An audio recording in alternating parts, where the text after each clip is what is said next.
and welcome to this week's episode of the How to Film Weddings podcast. I am Nick Miller, and today I am joined with a very special bearded friend.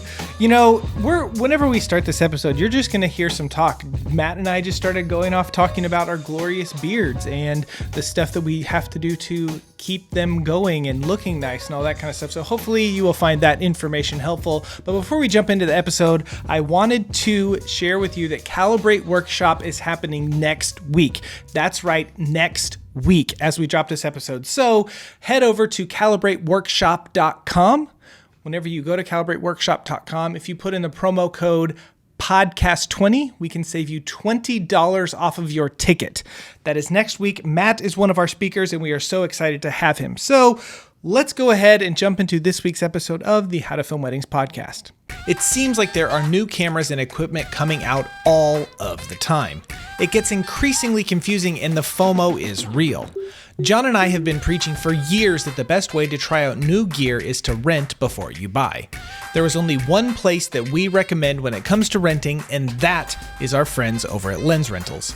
Lens Rentals is the premier source for renting not only camera equipment, but lenses, drones, projectors, and more. Do you have a big project coming up and you really need to wow your couple? Wanting to test out the newest camera before you drop thousands on it? You need Lens Rentals. My favorite thing is that if I love something I rent, I can keep it. They apply a portion of the rental fee to the purchase price, and within a few simple clicks, the gear is mine. So head over to howtofilmweddings.com/lensrentals and use promo code HTFW15 at checkout for 15% off of your order. Lens Rentals, the only place we recommend renting. I'm the one you want. I'm the one you really want to hang out with. It's really true. The Beard Bros. Here we are. No, I got a nice trim last week. Nice. It was, man, the guy, every time I come in, he's like, man, you're it's just so thick. That's what he keeps saying. And I'm like, so thick. I know. That's such a big compliment to get too. Like, thank you. I'm trying. Yeah. And he's like, and he did it once. And then I was like, okay, I'd like it a little shorter. It's hot outside. You know, he's like, okay. So then he got the headrest out so I could lean my head back. And he was like, ooh, it keeps going. Like, it keeps going, you know? I was like, that's what you want. That's how you want to be treated. Well cared for, well groomed. This is great. This could just be the start of the podcast, I think. There's no need to actually have an intro. It's just us talking about our beards for like 10 minutes, and then it's wait, what? Have you ever been to a beard barber? I have not. No. See, I need to do it. I will tell you that there was like a barber shop in Austin that reached out to me, and it was like right at the beginning of the pandemic, and they were just like, hey, like, we want you to come in, we'll give you a free haircut, everything like that. And then they emailed me back later, and they were just like, hey, by the way, sorry, like with all the lockdown stuff, let's do it later. And I moved away from Austin area, and I was like, dang it, I really need to like reconnect and be like, hello, I'm ready to redeem my haircut, please. My barber's name is Huck. It's a cool name. That's a good name for a barber. And he is a bald guy with a beard too. So it's like, you know, we connect on lots of levels. And he was like, as he was coming through, he was like, man, that's real dry. Here, I got this balm for you. And he just gave it to me. So it's very, do you oil or balm or anything? I usually, so the plus for us is we have a home water softener. It came with the house whenever we bought it. I was like, great, cool. So like we have really hard water in my town. So like thankfully that helps out a lot. And so between that and just like regular like hair conditioner, I haven't had to do like anything crazy. Back before I'd have to like oil it a lot because it would be like really dry. But now I'm like, oh, home water softener. That's the secret there. My parents, we had a softener growing up, and anytime I would have friends over that would take showers, they'd like wash their hair and like, the soap isn't coming out. Like it's not coming out. No. It was like, actually, no, it is out. It just doesn't feel like it's out. It's strange. Any of you out there that have water softeners, you may or may not know that. There was a good 6-month period of us living here where I was like, just continually rubbing my head like, come on now, like, or just washing my hands. Just like, this is still slippery. Why is it still slippery? And then I finally realized, oh, okay, this is normal. Yeah. I'm crazy. Yeah. But the, you know, lots of guys I talk to, they're like, it's itchy. I can't handle the itchiness. And I was like, you need beard oil. Because beard oil is not actually for your your facial hair. It's for your skin under it. Yeah. And people don't know that. It's a secret. You got to get in deep. It helps. Got to get it in there. Got to get it in there. So I know you guys came. You like to hear and listen and see Matt Johnson and his glorious beard, but this is like real beard talk, like real life, the stuff that we have to go through. Our difficult lives, our difficult bearded lives. This is the hardest thing I've ever done.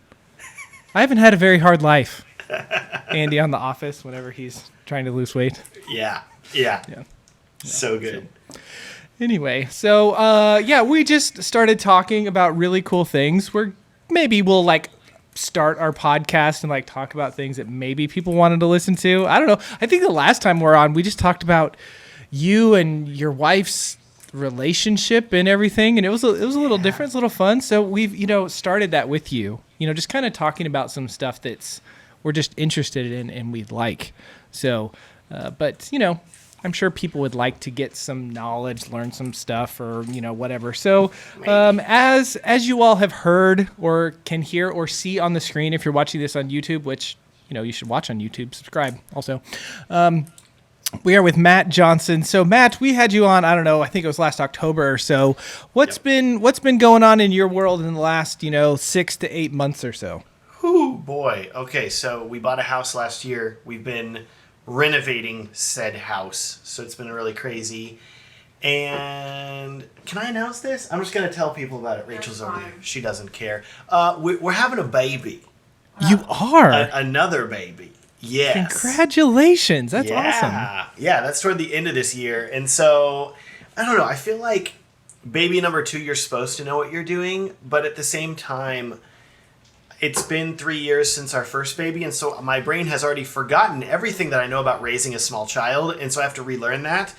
And so it's been this very weird mix of like coming out of COVID, everybody wants to book us, but also we're having a baby. So we're like, okay, when do we take the weddings? When do we not take the weddings? We just had to turn down a couple literally yesterday, or like Rachel sent an email to them yesterday. I'm sorry, like we're having a baby like within a week of your wedding. We can't do that. I'm sorry. And so sacrifices, craziness, insanity. I will.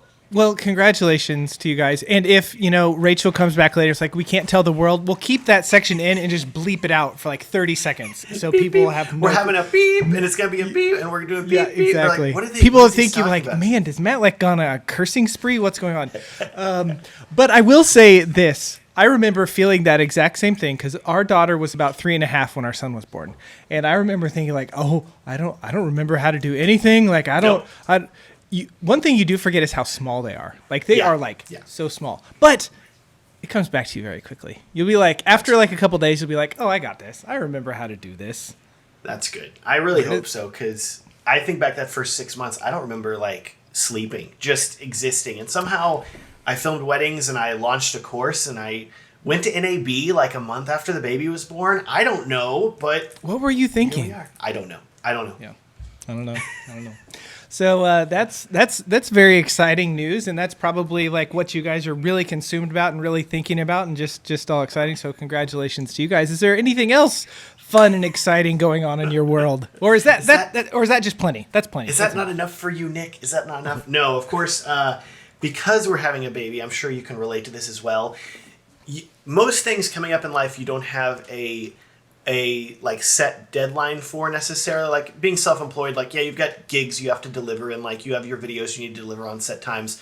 But whenever you know that a baby's coming, you have a date that you're given, and that date is like your productivity date, where it's basically saying, hey, so coming up in the end of the year, you're going to have a super deep drop in productivity because of a child coming into your life. So basically my life has been, how much can I get done before said child arrives? Sure. And so I have had like a lot of dreams, a lot of like things I've been working on, like, I got to get this stuff out and done. So I do have a new course that I'm releasing. Oh my goodness, it's going to be coming out, I think, the week that this podcast comes out. It's at the end of the week after this podcast. So super exciting. And we can talk more about that later if you want to. But it's just like, okay, can I get this out before this child comes? And I'm like, oh, good. It's only June or July at this point here. Like, we're okay. You got plenty of time. It's done. Yeah, and that's the thing with child number one. I mean, it's all like new, like, oh, like what do I do? But infants, they're easy in the sense that they just kind of lay there. You feed them, you change them, you keep them calm. Like you don't. But now you're bringing that, and you're like, oh, if the baby, that'd be fine. But you also have a toddler. Yes. So it's like now we have the two, and so it's a whole new fun world. And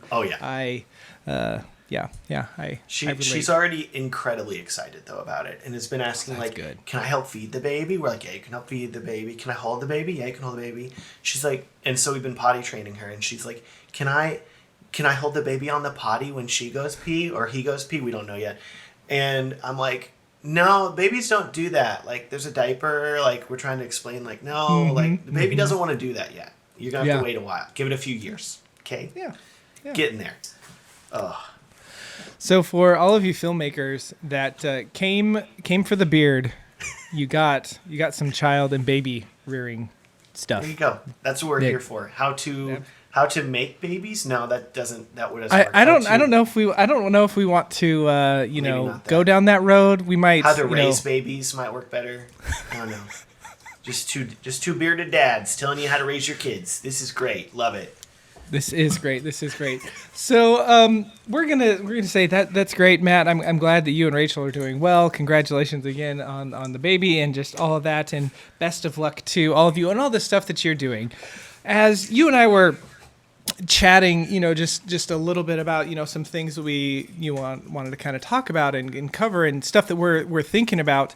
There's been a lot of stuff I've seen in the news lately, and I know you've seen it because you kind of brought it up in your Facebook group, just about like travel and the cost of travel going way up, the flights still just randomly getting canceled and delays and all that kind of stuff. So we just wanted to maybe sit down and talk, because we do a lot of travel for our business with Wild Oak Films. I know that you guys have done a lot of travel, and so we just wanted to kind of talk about that and how we would maybe prepare or think about, if I need to travel for a wedding.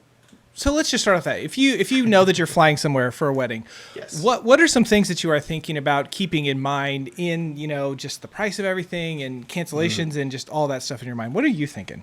Yeah, definitely. And I think that the past 2 years have taught us how crazy travel can be, even more so, and how things can get canceled so quickly and so easily. And the plans that you set in stone are not actually in stone at all, and you have no clue. You're just trying to make things work. And so as with all things wedding filmmaking and one take things that you have to get right and you only have one chance to do it, I'm a big fan of backups for everything, and that does include travel as well. And I will tell you that we had a wedding last year in October, and it was going to be in Paladuro Canyon, which is about an 8-hour drive away from here. So like a long drive, but not like undoable. You're still in Texas, 8 hours, because that's how big it is. It's absurd. Like halfway to you, basically, up there in Oklahoma. No, Kansas, excuse me. I'm in John Kansas. isn't here. Yes. Dang it.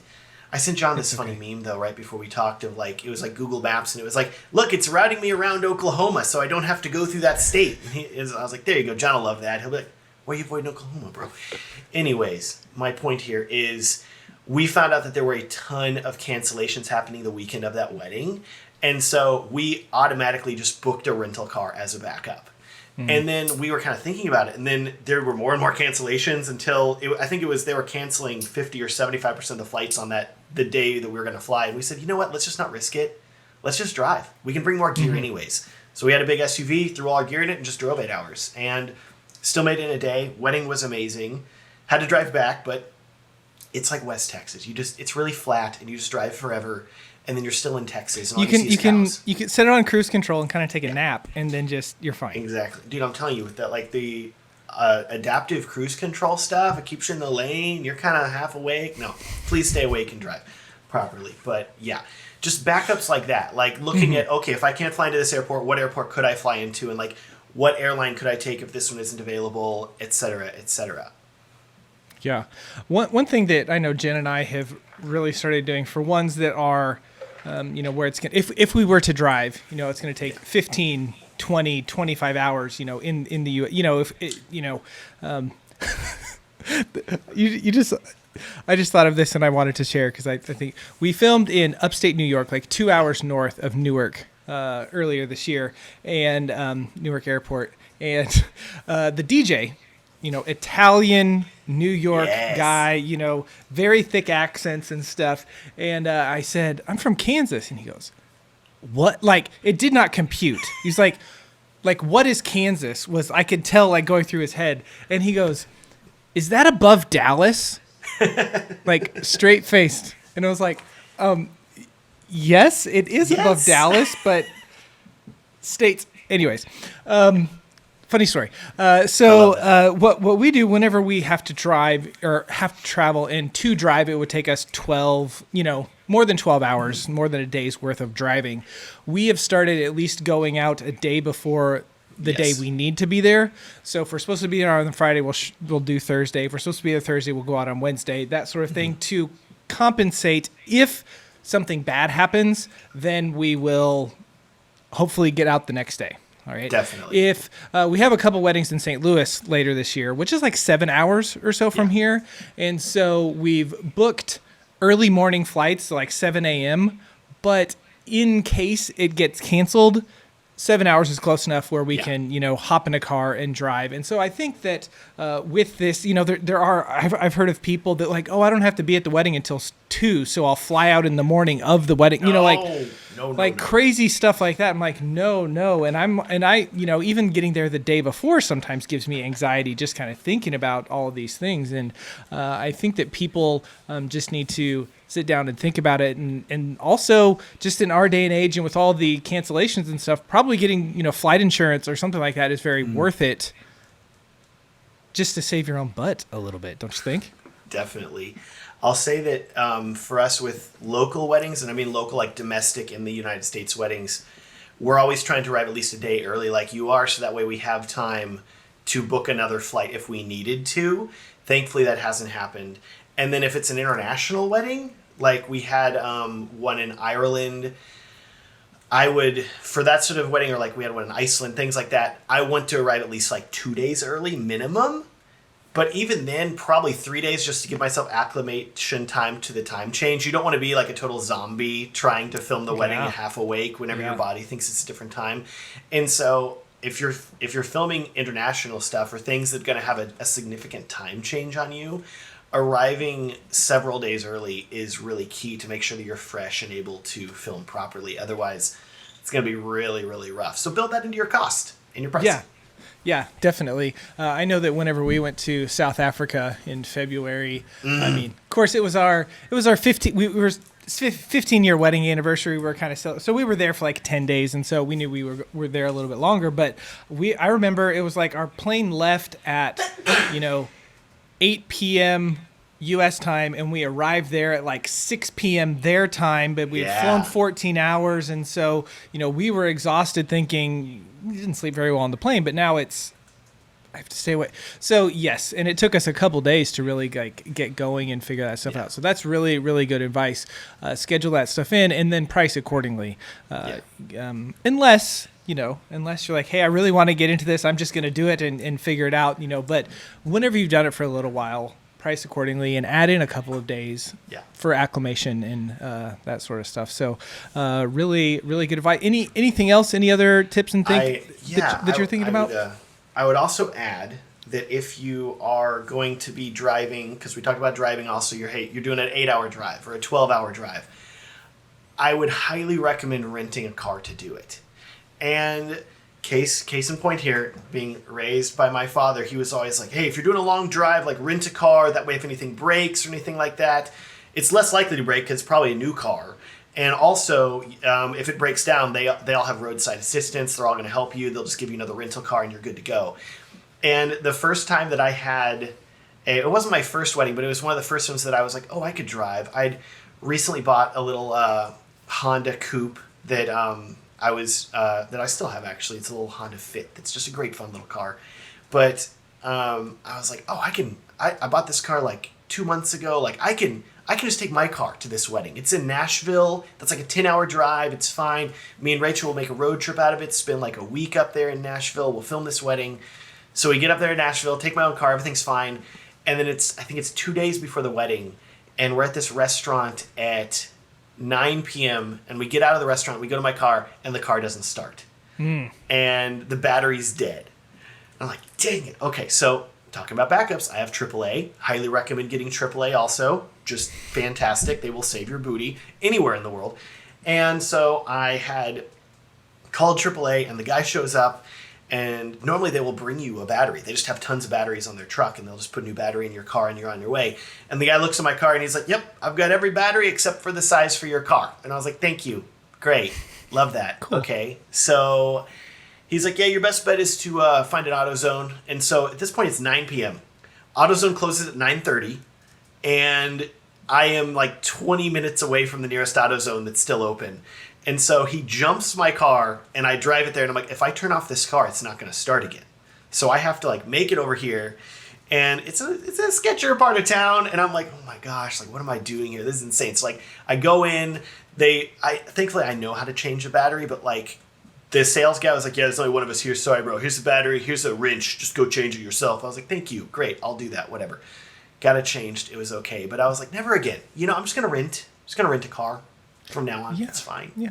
Yeah. And I mean, the nice thing about renting a car, if you're doing it for just a couple of days or something, I mean, there is a price to it, but it's not like it's super expensive, but it could be worth that price for the wear and tear that you would put on your car and all that kind of stuff. So that's a really good tip. I know that there's been a couple times when we've decided to drive and we're like, you know what, I'm just going to rent a car, so I don't have to worry about, all that kind of stuff. So that's a really, really good tips. Hopefully any of you out there that are traveling have stuff coming up. I know that we're getting ready to do 4 weekends in a row where we're going to be on a plane. So that's going to be fun for us. The glamorous life of a destination wedding filmmaker. I know. And I will say, it's one of those things that I think a lot of people really strive to be and they want to be, but you don't know if you're going to like it or not until you start doing it. Because there's some people that they do one and like, nope, not worth the stress. I don't want to do it. I'm just going to stay at home. And there's other people like, I love it. I'm going to continue to do it, which is it's definitely where we have fallen. So that's nice. Nick and I have to tell you about one of our favorite places to upload our wedding films, and that is Love Stories TV. Love Stories TV is one of the best free resources for us wedding filmmakers. The best part is they are bringing the couples to us. All we have to do is upload our films and we are good to go. Upload unlimited wedding films to your completely free business page. Setup is easy and your films can be live in just minutes. Now is the perfect time to start uploading to Love Stories TV. So head on over to howtofilmweddings.com/lovestoriestv to check out all of the details and see how Love Stories TV is giving away $10,000 in cash to wedding filmmakers just like you. That's howtofilmweddings.com/lovestoriestv to start uploading and connecting with the right couples today. Hi, it's Michael from Wedditor. We want to thank everyone for the incredible support we've received since sponsoring How to Film Weddings. Yes, we've had some growing pains, but we've had far more wins. And we're doing something that's never been done. We're a remote team of over 50 editors in 10 countries. I often joke that we're as much a logistics company as we are a creative company. Right now, demand is off the charts. And we don't just say yes to everyone and scramble to figure it out. That's why we're asking you to help us help more of you. In short, we're looking for more talented Wedditors. Part-time or full-time, work from where you want, when you want, as long as you hit deadlines and deliver quality. It's a chance to get paid while growing as an editor. Our project managers work with you, explaining why something feels right or doesn't, because there's always a reason. If you're interested, we'd love to hear from you. Go to wedditor.com/editor and fill out our form. Let's shift our conversation just a little bit. Couple things, big things that are going on. First off, you mentioned your course that you have coming out. As this drops, I believe it's at the end of the week that is coming out. Why don't you take just a minute and share some information about that? Yeah, man, glad to do it. Okay, this is super exciting for me because aside from my wife, who I have probably obnoxiously annoyed about this for months now, many months, like a year plus actually, this is like the first time I've actually like talked about it in public, so I'm super excited about this. You know, like I feel told, honored. like, a few people. I feel honored Yes. that you're sharing it. I have told some people, but none of them are really other wedding filmmakers. So the looks I get are like, oh, that's cool. Okay, great. You know, and so it's nice to be able to tell actual people that actually care about it. So this is super exciting. So yes, the course is called Ultimate Wedding Filmmaker. Cool name. Love it. Ultimate, yes. And it is basically geared to teach you everything that you need to know about filming weddings. So including how to, the gear that you need to buy, how to use all of the gear, how to film the wedding with like a complete walkthrough of the wedding day. It has a ton about editing, like the building blocks of editing, how to edit, how to put everything together, how to mix music, license music, find good music, sound effects, everything like that. And then also everything that goes into like running the business of a wedding. So how to start a business, how to build a business, how to book couples, to create like a booking engine that you're continuously booking people. It's very, very in-depth. 60 plus lessons. It's kind of ridiculous and I'm insane. But it was one of those things where I started building it and then I just kept building it. And now it's just this total monster that's going to be so, so good. And I'm so excited because there's so many people have asked me about how to do this sort of stuff. And I'm like, I can help you now. Here, this is for you. This is going to show you everything. So super cool. That's great. And Ultimate Wedding Filmmaking? Yeah, Ultimate Wedding Filmmaker. Ultimate Wedding Filmmaker. That's so awesome. And, you know, I know some of you out there might be thinking like, hey, Nick, don't you and John have a course? Hey, like, why are you here promoting this guy to do his, like, doesn't that hurt? And John and I, from the very beginning, you know, our hearts have always been, we want to elevate the wedding filmmaking industry. Like that's the big thing that we want How to Film Weddings to be. We want it to be a platform that will help other educators, that will help, you know, people learning and all that kind of stuff. And so we are absolutely thrilled and happy to push other people's hard work and stuff that is going to help the wedding filmmaking industry. So I'm really excited to see what comes of this for you and how you're able to continue to spur on and help, because you know you've been I don't know, helping wedding video people for years, and I know that you're someone that people really people really look up to and like to learn from you, and you're a fun guy and you know, very knowledgeable and in depth. So I'm really, really excited to see. I love the name Ultimate. Thanks, man. Yeah, that was something I thought about doing. Completist wedding filmmaking, wedding videography. You know, just extra completer wedding. But I was like, no, more complete. More complete, even extra complete, whatever that would be. But I decided to not go that route. So yeah, but oh, and I'll also tell you, I haven't told people this either, but there are like some really, really cool bonuses with it. And so with the course, it's going to come with a complete YouTube masterclass that I put together, because literally, like, I know YouTube. I've been using it for since 2006.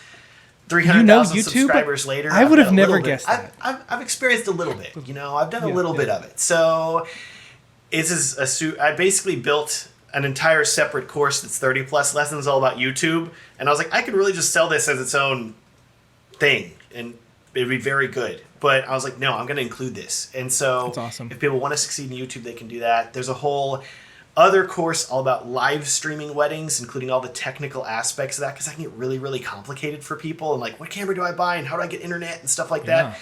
Course literally breaks down everything, which is really, really cool. And then I'll tell you the craziest thing, possibly the craziest thing that I've included. And you might be freaked out a little bit by this and all. I was like, I had this idea and I was like, can I actually do this? Okay. As a bonus with the course, people that buy it get access to raw wedding footage from a real wedding. So it's literally, hey, do you want to practice editing a wedding film and you've never filmed one before, for example, and so you don't have... it's one of those chicken and egg things where you have to film the wedding to have the footage to edit the wedding to know if you enjoy doing it. I literally was... thankfully, like, amazingly, I was able to, like, secure permission from a couple to basically say, hey, can I take all of this raw wedding footage, hundreds of clips, and package it up and let other people edit it? And of course with the caveat, like, hey, you can't don't say this is your own work. Don't say you filmed this and post it up there. But this was something where I said, hey, I think this could be really, really helpful and hands-on for people. So I'm crazy to do something like that, I feel, just a little bit. But I'm like, okay, this is really, really cool. And I love that I can share this with people. Yeah, that's amazing. That's such a good idea, and that's so cool. So you not only have your course, which it's like everything that you know for the 10 plus years you've been in business filming weddings and all that kind of stuff. You have your YouTube thing, which you've been around. You have a couple of subscribers, so maybe people will want to listen to you. A couple. You got all of this footage access, where you can create your own film and like take the things that you learn in the course and then apply them like instantly.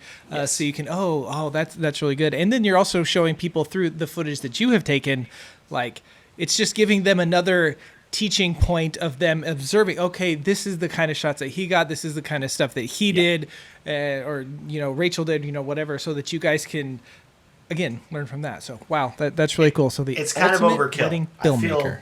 Thanks, man. I feel a little crazy about it was one of those things where can I include this too? Oh, I can. Okay, so just kept growing and building, and I'm super, super excited for everybody to see it. It's gonna be nuts. So excited.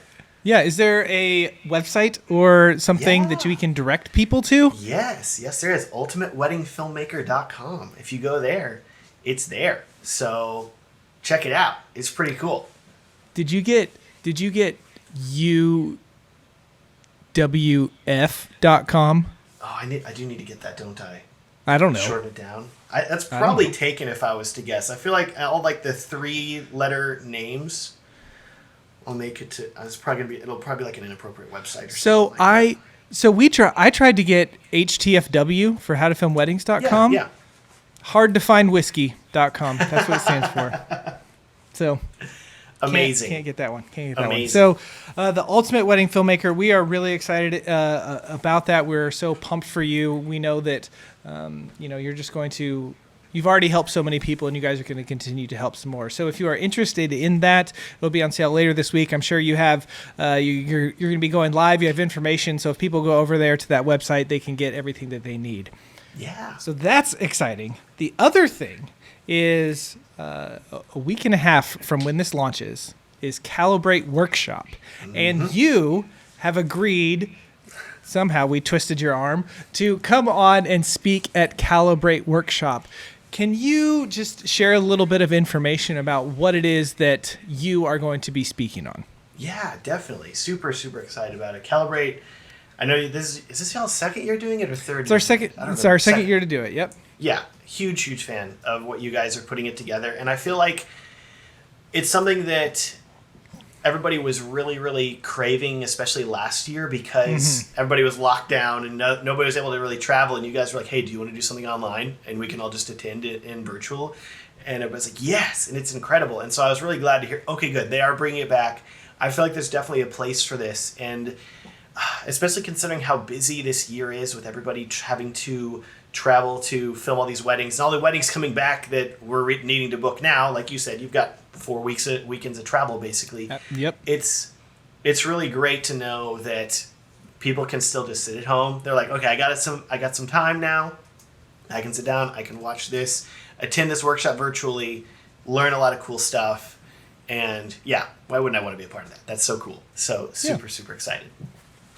Yeah. So what are you, I'm sure they're like, oh, Matt Johnson's going to be there. People are like, okay, I'm in. But, there might be some people on the fence who are like, you know what? I don't know about this guy. I want to know what it is that you're going to be teaching me on. So what are you going to be talking about? And I think this is a really, really cool topic. I mean, I know, but I think it's going to be a really cool topic that you're going to be talking on. Totally, man. So a lot of people have asked me over the years I've talked to a lot of people about color. I sell color presets and things like that. And so a lot of people know me for the color in my videos and films now. And so when I was talking to John about hey, what would you like me to talk about? Because I feel like I have a very wide breadth of knowledge, and it's I could talk about really anything wedding filmmaking. Mm-hmm. So I almost need, I like filling in the gaps almost where at a workshop where they're saying, hey, we've already got somebody that's talking about this thing over here and this thing over here, but what we really need is somebody to talk about this certain topic. And so it was really cool because John said, hey, we really love the colors you have in your videos, and I know that you film in log, and I know that you and John recently switched to Sony. I say recently, within the past year or so, right? So, of course, everybody wants to shoot in S-Log now, or in log in general. Flat picture profile, getting that dynamic range, but it's super intimidating, right? It's flat, and it's gross, and it's desaturated, and the whole time you're filming it, even I find myself doing this, I'm like, I really hope this looks pretty. I really hope this turns out. I think it does, and it should, but maybe, who knows? It's hard to tell. Because you've been there, especially when you're starting out, you're filming it and it looks ugly, and then you try to color it and you're like, no, it still looks ugly. Oh no. And then you realize that your settings were wrong. And so basically my talk in Calibrate is going to be showing you everything that I know about log. And I believe I titled it How I Learned to Love Log. Which I love that name. Yeah, that's really good. And I know that most people who are shooting log are probably on Sony, but there's going to be there's C-Log, there's whatever Panasonic's log is. There, I know there's lots of different Blackmagic. There's lots of so. I know you're a Sony shooter, so a lot of it's probably going to be kind of Sony stuff. But if you're shooting on a different camera system, but you are shooting log or want to shoot log, is this still going to be helpful to them? Yes, I intentionally titled it How I Learned to Love Log and not How I Learned to Love S-Log. And so in it, I talk about all of the different flavors of log available to you, whether it's Sony with S-Log or Nikon with N-Log or Panasonic with V-Log, which I'm like, they don't want to do P-Log. Nobody wants to do P-Log. You're like, okay, we're not going to do that. V-Log sounds cooler. You got to pick the cool letters. I don't think there's X-Log yet. X-Log would be really cool as a title. That would have been really cool. You got D-Log for DJI. You have a ton of different log letters and numbers and things like that. But my goal was to not make it super specific about one camera brand, but more so explain to you as a whole everything you need to know about log, regardless of what you're filming. And so the nice thing is that log is log is log. And what I mean by that is that while there are subtle differences between different logs in terms of dynamic range or specific settings, in general, it's all going to be a really flat, gross image, and you're going to need to get your settings right to make sure it looks better. And so I basically walk through how to do that and how to film in the proper way so your footage and colors look great. That's incredible. And I know that, our friend Emma from Emma K Films, she recently started shooting S-Log and, using conversion LUTs and all that kind of stuff. And she actually sent a text this morning of some here's the log, here's the, conversion LUT, here's my final grade. And she's like, 10-bit log is blown my mind. It has made my film so much better. I'm so excited to get in and mess now that I know what I'm doing. I think that's most people's biggest problem when it comes to anything specifically in this industry is, I want to shoot log, but it's so daunting. I don't know. I want to start, learning how to, capture audio better, but it's scary. I don't know where to plug, that kind of stuff. And so that's a really cool thing. That's an exciting thing that we're really happy to have you talk on that, because that's not something, at least in our world, that we hear a lot of people educating on and talking on. So I know that there is definitely a need for that. If you are interested in hearing Matt speak at Calibrate, all you need to do is go to calibrateworkshop.com. And if you get your ticket today, we have a special promo for our podcast listeners, which is podcast 20. You put in that code and you will save $20 off of your ticket. So it's something that I think that you might want to do is Calibrate Workshop. Those little podcast listeners that are in the know, the secret discounts.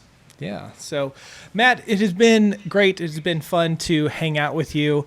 I know we talked about your course, which is ultimateweddingfilmmaker.com.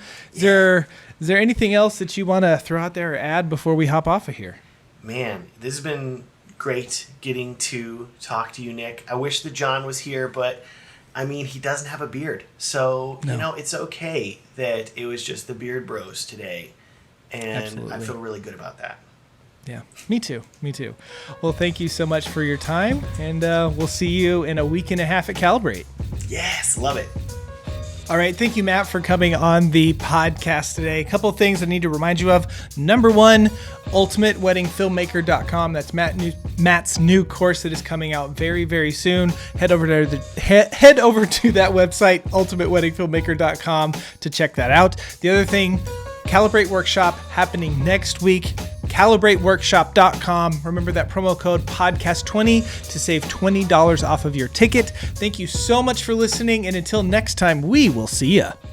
Are you looking for a better way to deliver your wedding films to your couples? Look no further. Our friends over at WedFlow provide the most flexible video delivery solution on the market.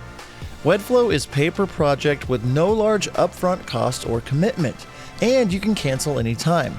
Not only that, WedFlow offers a premium viewing experience for your couples, accessible on mobile, tablet, desktop, as well as their very own suite of TV apps. Each project comes with 10 years hosting and an experience for your clients that will blow them away. Stop delivering your films the old-fashioned way and give your couples something to rave about. Head on over to howtofilmweddings.com/WedFlow to check out WedFlow today.